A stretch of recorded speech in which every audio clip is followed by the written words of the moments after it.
Hey everyone, it's Chris again. I'm doing another techniques for Airsoft video, this time to coincide with my purchasing myself a nice new 1911. We're going to be doing one about reloading techniques even for GBB pistols. Good thing about these is that unlike the various kinds of gas assault rifle, most handguns, they'll pretty much, the drills you want to follow, they're all going to be quite similar. Obviously, different weapons, your Colts, your Glocks, your SIGs, Berettas, they've all got slightly different controls, but they're not nearly as different when you compare, say, AKs, AR-15s, M14s and stuff like that. So we'll be covering a few different types of handgun, reloading drills, a bit of loading as well in this. I can only apologise for the background noise, not a lot I can do about that. So yeah. In terms of how I do this, it's a mixture of what I've learnt from at work, what I've learnt from playing Airsoft, and from, again, as with the last video, a combination of watching different training DVDs that are out there, different guys, and just fitting it all to me, what works for me in Airsoft with my kit, my guns, all that sort of thing. So yeah, hopefully this will be informative for you guys out there. A little bit of information. Again, that's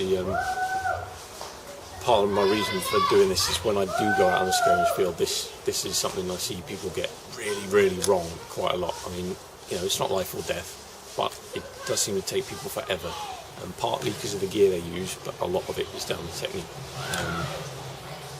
A big one, of course, is taking ages to get things out of pouches because of the pouches they're using and where they position them, they're like down your leather leg somewhere or whatever.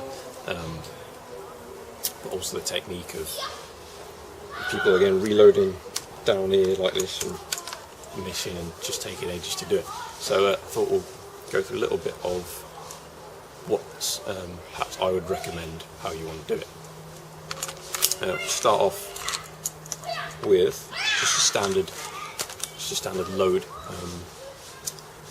This is obviously best done outside the safe zone. Wait till you get outside the net or the wire, whatever it is. Safety first.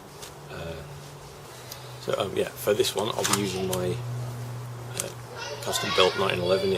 It's based on a Tokyo Marui MEU. So despite the fact the externals have changed, the insides are all basically the same.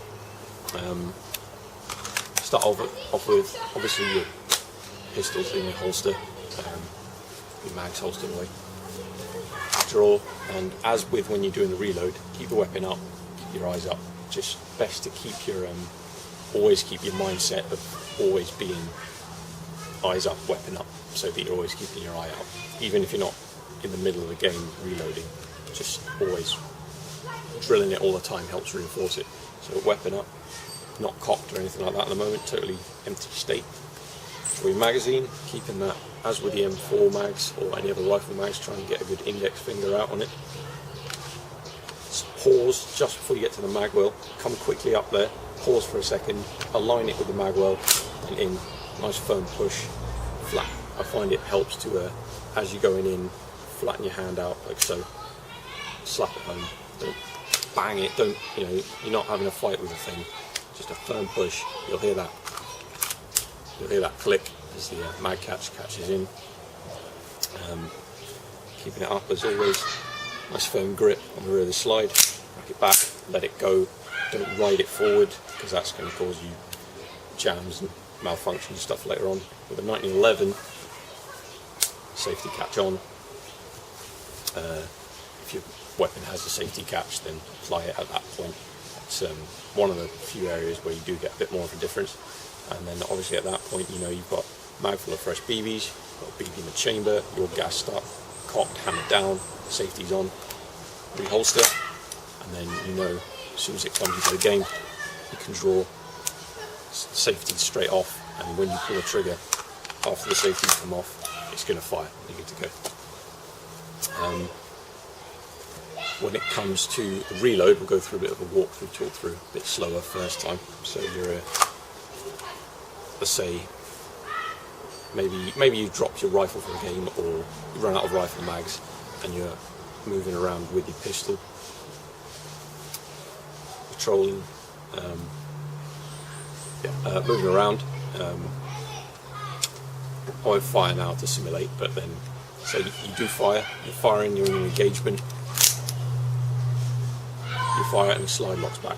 First thing you do is bring it up to the left slightly, a bit like a rifle, but tip it up a bit.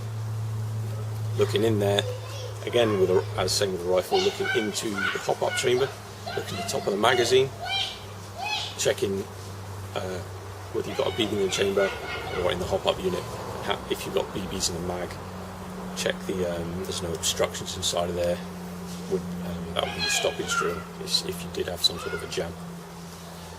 So you've looked there, you've seen there isn't a BB in the chamber, there isn't BBs in the mag. You know, empty mag. First thing, come around, mag drops out, put that away, put that in my dump pouch for now. Now at the moment, right now, I've got a BB in the hop-up, I've got BBs in the mag, which means I'm going to get a double feed, but the drill's the same. Again, rifle up, don't be reloading down here, because some guy out there will slot you. Weapon up, pause, just before you get to the mag well, push it home.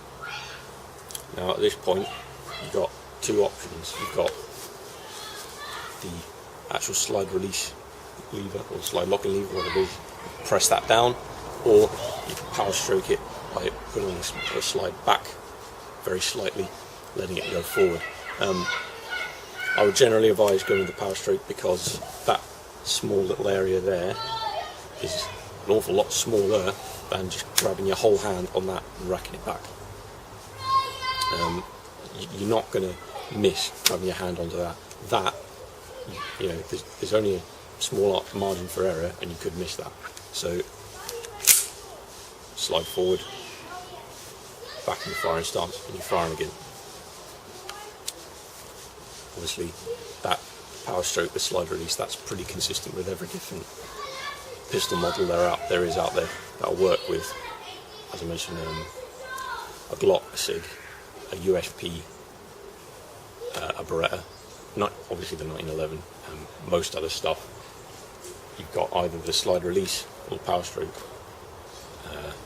Basically all the same, and as I say, generally we go for the power stroke.